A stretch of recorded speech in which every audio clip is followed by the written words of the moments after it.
우리 사람들이 살아가면서 이 갈등이라고 하는 것은 우리가 벗어버릴 수 없는 모든 사람들의 짐이고 또 모든 사람들이 가지고 있는 하나의 과제 같아요.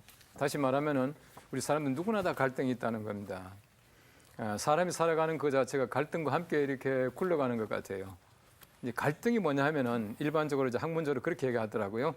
갈등이 뭐냐 하면은 어떤 한 가지가 있는데 두 사람이 가지려고 하는 것이 갈등이래요. 맞아요. 흔히 말하는 삼각관계가 갈등이잖아요. 이제 우리나라 같은 경우는 보면은 전통적으로 갈등이 굉장히 심해요. 예를 들어서 우리가 고부간의 갈등, 뭐 이건 벗어버릴 수 없잖아요. 예? 뭐 저희도 저희 어머님 아직도 생존해 계십니다만 저희 어머님 제가 볼 땐 괜찮은 분이거든요.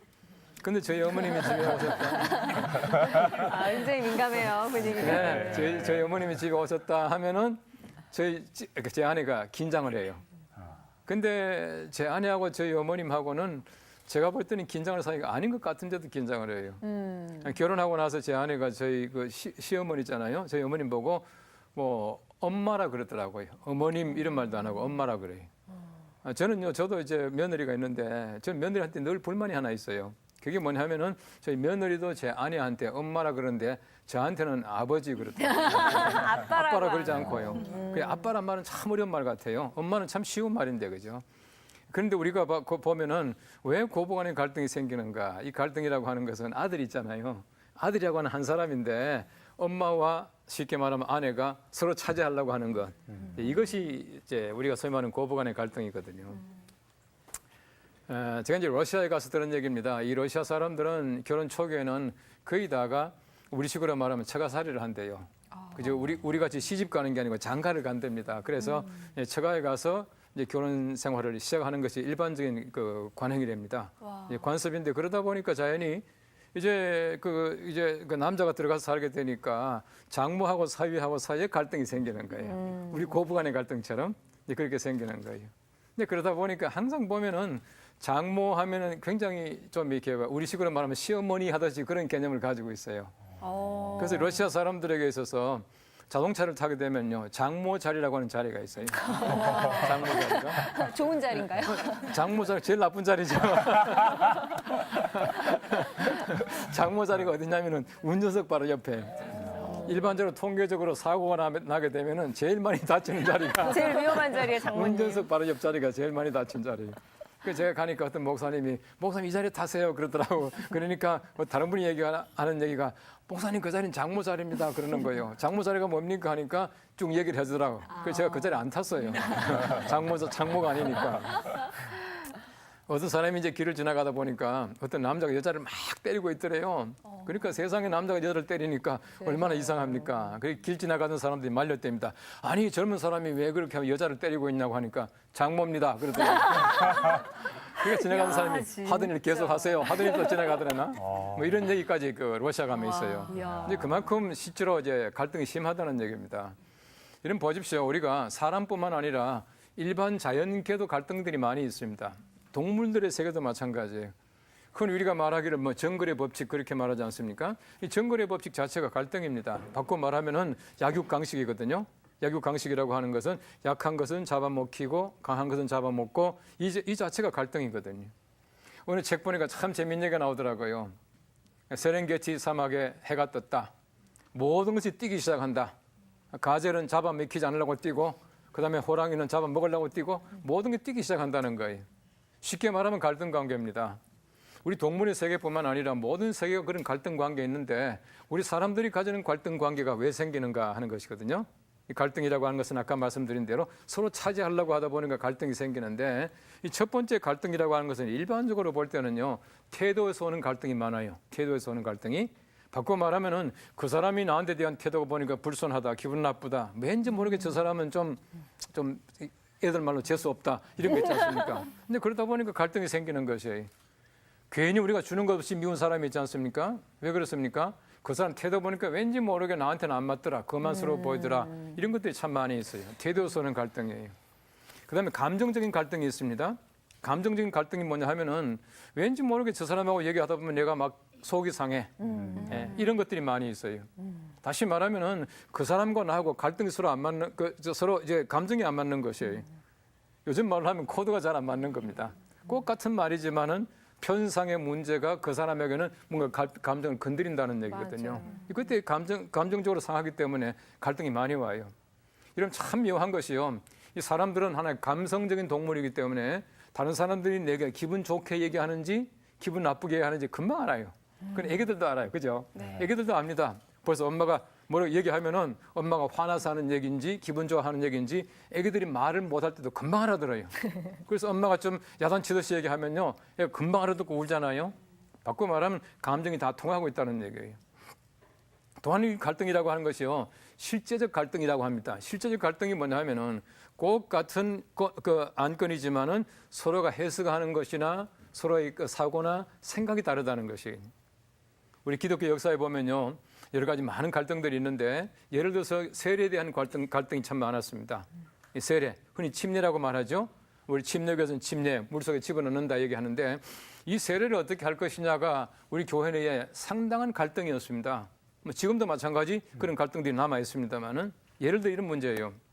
우리 세례라고 하는 것은 세 가지 형식이 있습니다. 하나는 뭐냐 하면은 아예 물속에 집어넣는 거예요. 물속에 집어넣었다가 이제 끄집어내지 않습니까? 이걸 침례 그러기도 하는데 침례라고 하는데 원래 성경이 가르치고 있는 세례는 침례예요.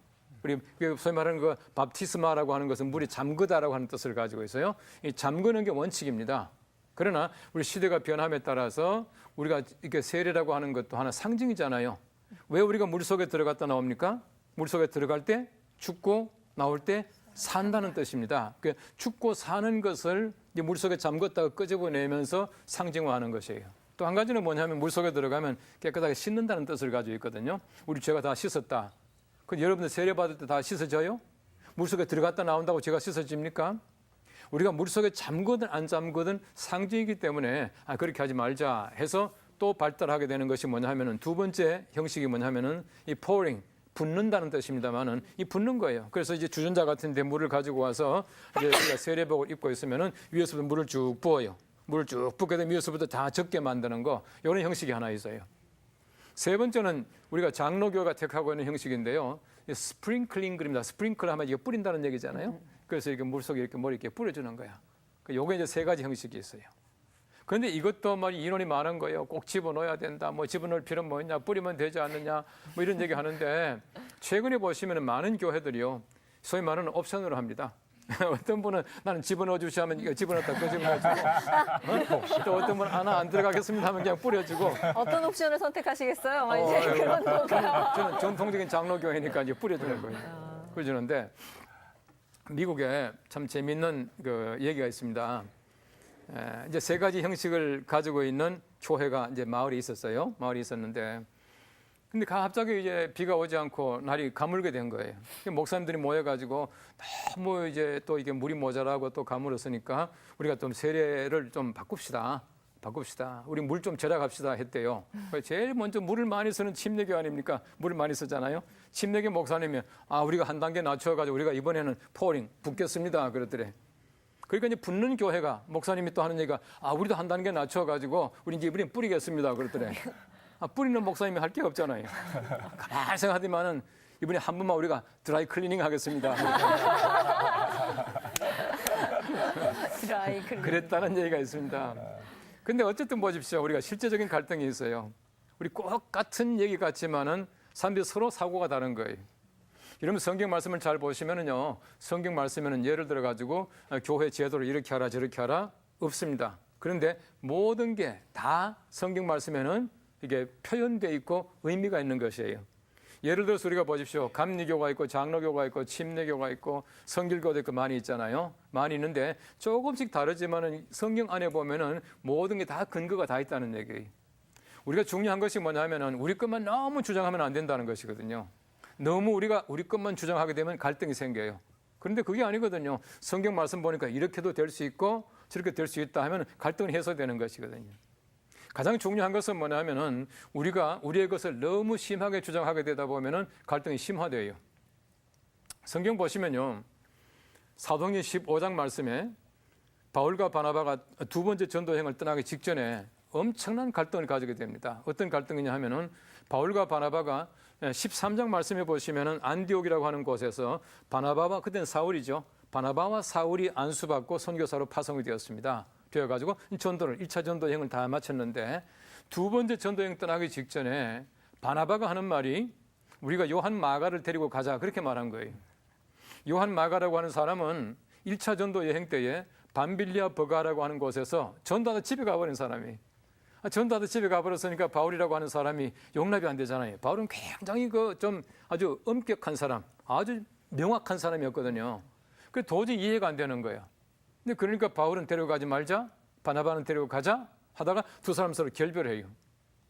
근데 마가라고 하는 사람이 왜 전도하러 갔다 집에 가버렸겠느냐? 여러 가지 많은 이유가 있겠지만은 마가라고 하는 사람은 우리 성경 전체에 보면요, 굉장히 귀하게 부잣집에서 귀하게 자란 청년이었습니다.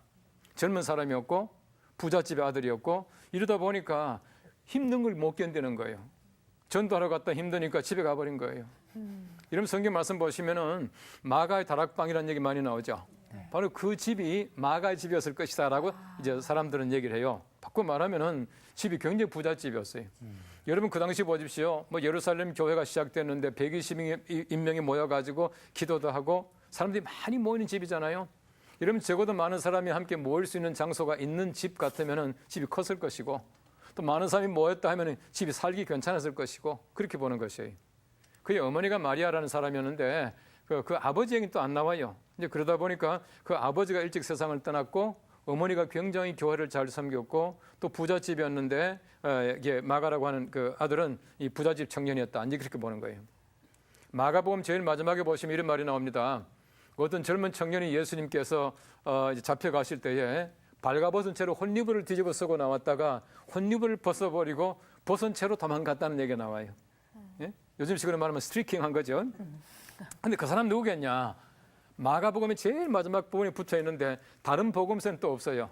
학자들은 말합니다. 바로 그 사람이 마가일 것이다 추측을 해요. 다시 말하면은 굉장히 철없는 청년, 부잣집 청년 이런 청년이니까 힘든 걸 괴로운 걸 견디지 못하고 전도를 갔다 집에 가버렸단 말이에요. 근데 바나바는 또 데려가자 그렇게 말하거든요. 바나바와 이 마가의 관계는 마가가 바나바의 생질이에요. 조카란 말입니다. 그 데려가자고 말했어요. 여러분 성경 말씀 보시면 바울은요 굉장히 엄격한 사람이었습니다. 정말 하나밖에 모르는 사람이었어요. 얼마나 전도를 열심히 했습니까? 전도만 열심히 했습니까? 아니거든요. 그 다메섹 가다가 예수님 만나기 직전에 보십시오. 얼마나 예수님 믿는 사람을 많이 박해했습니까? 그 박해할 때 그 열정 가지고 예수 믿고 나서는 복음 전도하는 것이에요. 절대 용납을 타협을 못하는 사람이었어요.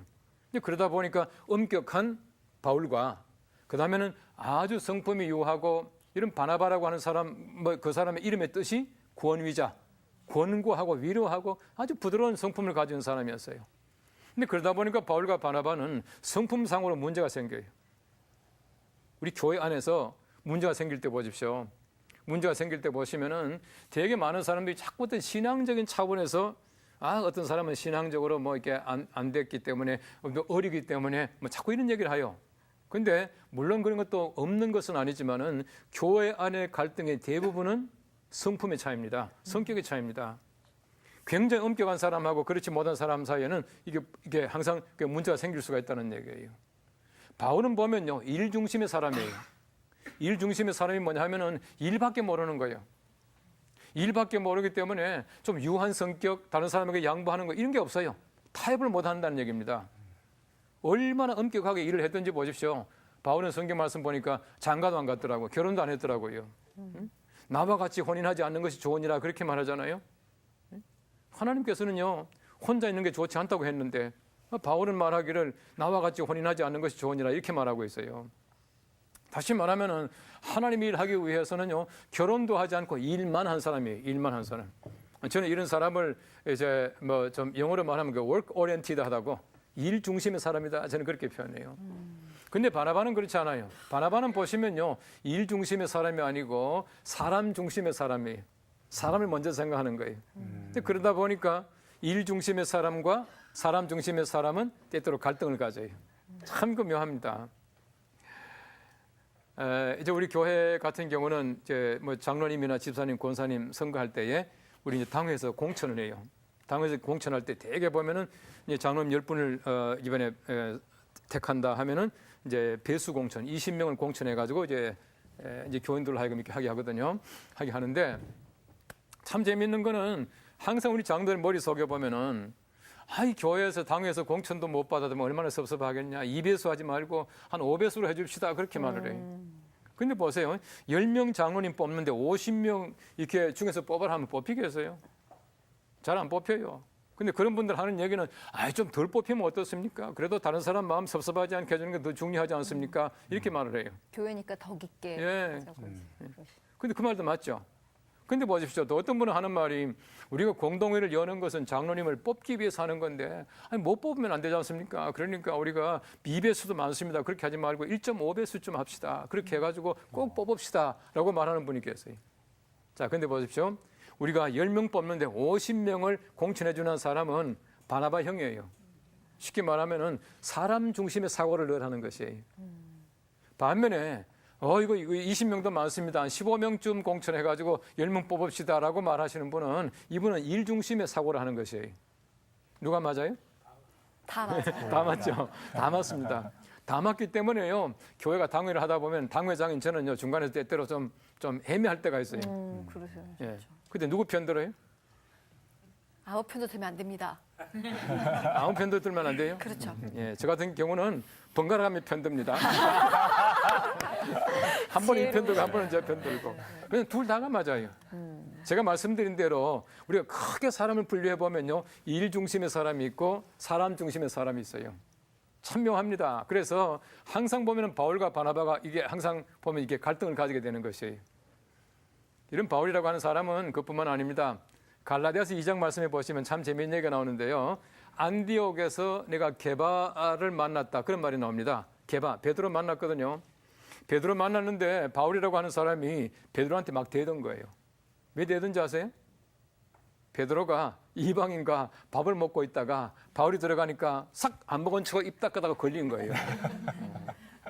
그러니까 아무리 큰 사도, 대사도지만은 이 바울은 못 참는 거예요. 아까도 말씀드린 대로 바울은요, 성격 자체가 굉장히 엄격한 사람이에요. 완전히 정사각형 같이 이렇게 엄격한 사람이기 때문에 그걸 못 봐주는 거예요. 그 성경 말씀이 이렇게 말하고 있습니다. 내가 게바를 책망할 일이 있기로 그를 면전에서 책망하였노라. 이렇게 말하고 있어요. 면전에서 책망했다는 거예요. 대사도를. 예, 한번 생각해 보십시오. 베드로가 성경 말씀 보시면은요, 초기에 나가서 3,000명 회개시키는 놀라운 역사가 나타나요. 얼마나 거창하게 설교하고 사람들이 회개하고 이렇게 할 때까지도 바울은 뭐 했습니까? 그때까지 바울은 사울이었습니다. 예수 믿는 사람 잡으러 다니는 사람이었어요. 근데 조금 컸다고 이제는 기어붙는 거야. 이게 인간적으로 볼 때는요, 말이 안 되잖아요. 우리가 인간적으로 볼 때는 아무리 베드로가 잘못했지만 그렇게 하면 안 돼요. 근데 바울은 얼마든지 그럴 수가 있어요. 왜냐하면 성격 차이란 말이에요. 이런 성경 보시면요, 베드로도 보통 사람이 아니거든. 베드로가 얼마나 좀 과격한 데가 있습니까? 베드로는 아주 행동파 인물이었거든요. 그런데도 베드로는 예수님 만나고 성령 강림 체험하고 굉장히 부드러워졌어요. 진짜 부드러워졌어요. 이런 베드로 보십시오. 베드로는요, 굉장히 애처갑니다. 아세요? 베드로가. 베드로가 애처가요. 네, 베드로가 애처갑니다. 고린도전서 9장 5절 말씀 보시면 이렇게 말하고 있어요. 바울이 말하기를 우리가 게바와 다른 형제와 같이 자매된 아내를 데리고 다닐 권이 없겠느냐 그랬어요. 이 말이 무슨 말이냐 하면은 베드로가 그 당시에 이게 전도 여행 다닐 때에 부부 동반했다는 얘기입니다. 또 우리 성경 말씀 보시면은 그 예수님께서 베드로의 집에 들어가서 장모 10번을 고쳤다 그렇게 말하고 있잖아요. 이 말은 무슨 말이냐면 베드로가 장모를 모시고 살았다는 얘기입니다. 이러면 적어도 장모 모시고 살면 애처갑니다. 예. 장모 그 아내 사랑하지 면 장모 절대로 못 모시잖아요. 그만큼 베드로가 애처가요. 근데 만일에 그 당시에 이런 바울이 베드로에게 막 삿대질을 하고 면전에 책망을 했는데요. 만일에 그 당시에 베드로가 참지 못했다 가정해 보십시오. 참지 못하고 두 사람이 진짜 이제 쉽게 말하면 한 방 붙었다 말이에요. 한 방 붙었으면요, 초대교회 이미 교회가 갈라졌어요. 제가 볼 땐 그렇습니다. 예? 요즘 우리가 말하듯이 뭐 대한예수교 장로회 그러지 않고 대한예수교 뭐 베드로파 장로회, 대한예수교 바울파 장로회 갈라졌을 거예요. 근데 그때 보니까요, 바울이 그렇게 말이죠, 면전에서 책망함에도 불구하고 베드로가 아무런 대꾸를 안 하더라고요. 자, 대단한 사람이에요. 진짜. 이런 보십시오. 제가 우리 교회 다 잘하겠습니까? 대답이 없으세요. 조용하신데요. 우리가 너무 다 잘하시지만은 않으신 건가 봐요. 예, 저도 잘 못할 때가 있죠. 제가 다 잘하는 건 아닌데 우리 교회 뭐 예를 들어 부목사님이 저한테 말이죠. 저보고 삿대질을 하면서 면전에서 다른 교인들 다 있는 데서 막 야단치고 이러면 제 기분 좋겠어요? 제가 잘못한 건 인정하죠. 분명히 인정합니다. 아, 그래 내가 잘못했다. 그러고 나서는 제가요 뒤로 살짝 부르겠어요. 내 방에 잠깐 오라고. 그러고 나서 사표써. 그 왜 그래요? 내가 아무리 잘못했지만 인간적으로 그렇게 하면 안 된다는 얘기입니다. 바꿔 말하면 갈등이라고 하는 것은 바로 그래요. 성품상으로 갈등이 일어나게 되어 있습니다. 우리가 교회 역사를 쭉 보시면은요 초기에 종교 개혁이 일어나기 직전에 에라스무스라고 하는 유명한 학자가 있었습니다. 이 학자는요 종교 개혁에 대한 열망을 가지고 있었어요. 종교 개혁이 무엇인가? 지금 로마 교회가 무엇을 잘못하고 있는가? 다 알아서 교황에 계속 편지를 보내는 겁니다. 이런 건 잘못했다고 고쳐야 된다고 보내는 거예요. 그럼 교황이 또 얘기합니다. 알았다. 가만히 있으라. 시끄럽게 하지 말라. 교회 분쟁 일으키지 말라. 또 가만히 있었어요. 근데 분명한 열의를 가지고 있었지만은 그 방법 자체가 너무 부드러운 거예요. 루트라고 하는 사람 보십시오. 루트라고 하는 사람은요 95개 조항을 비텐베르 교회 문 앞에다 붙여놓고는 끝내버리잖아요. 루트는 성격이 굉장히 강한 사람이에요. 여러분 루트의 전기에 보시면은 루트가 자기 친구하고 같이 가다가 이게 벼락이 떨어져 가지고 바로 옆에 가던 친구가 벼락 맞아 죽어버린 거예요. 그냥 쓰러진 거예요. 그러니까 루트가 깜짝 놀래가지고 성 안나여 나를 도우소서 내가 수도사가 되겠나이다. 그 자리에서 서약을 했답니다. 내가 수도사가 되겠습니다. 하고 나서는 집에 가서요 나 갑니다. 말도 안 하고 수도원에 바로 들어갔대요. 루트는 굉장히 성격이 분명한 사람이에요. 행동적인 사람이었습니다. 자, 근데 보십시오. 인간적으로 보면은요, 바나바가 훨씬 더 부드러운 성격이에요. 바울은 너무너무 지나치게 엄격한 성격이었어요. 에라스무스라고 하는 사람은요, 너무너무 부드러워요. 루터는요, 굉장히 엄격해요. 근데 참 묘한 거는요, 인간미는 있지만은 오히려 엄격한 사람들, 좀 우리가 볼 때는 인간미가 적어 보이는 사람들이 큰일은 해낸다는 것이에요. 바꿔 말하면 우리 갈등이라고 하는 것은 성품 때문에 나오는 것이지만은 성품들을 서로가 잘 조화시켜 나갈 때에 굉장히 유능한 일꾼들이 될 수 있다는 것이에요. 우리가 갈등을 해소할 때마다 중요한 것이 있습니다. 그게 뭐냐면은 한쪽이 지고 한쪽이 이기면 절대로 안 돼요. 항상 갈등을 해소할 때는요, 흔히 우리가 얘기하듯이 윈윈 해야 됩니다. 두 사람이 다 이길 수 있도록 만들어야 돼요. 바꿔 말하면은 바울도 바나바도 틀린 사람들이 아니에요. 아까도 제가 말씀드린 대로 50명 합시다 하는 사람과 15명만 합시다 하는 사람이 틀린 사람이 아니거든요. 다 같이 교회를 사랑하는 것이고 그분들 다 같이 좋은 말이에요. 모든 사람이 윈윈하기 위해서 어떻게 하느냐. 항상 조화를 이뤄나가야 된다는 것이거든요. 우리 교회 공동체라고 하는 것은 갈등이 있을 때마다 바로 우리가 하나님의 말씀을 중심으로 해서 모든 사람들이 서로 이해하고 배려하고 모든 사람들이 다 이길 수 있도록 윈윈할 수 있도록 만들어가는 것이 참 중요합니다. 갈등은 어디에나 있습니다. 가정에도 있고 회사에도 있고 교회 안에도 마찬가지입니다. 사람들이 살기 때문에 그래요. 우리가 항상 갈등이 있을 때마다 하나님 말씀 가지고 모든 사람이 이길 수 있도록 윈윈할 수 있도록 잘 해결해 나가는 것이 솔로몬입니다. 지혜입니다. 이 귀한 지혜를 가질 수 있게 되기를 바랍니다. 감사합니다.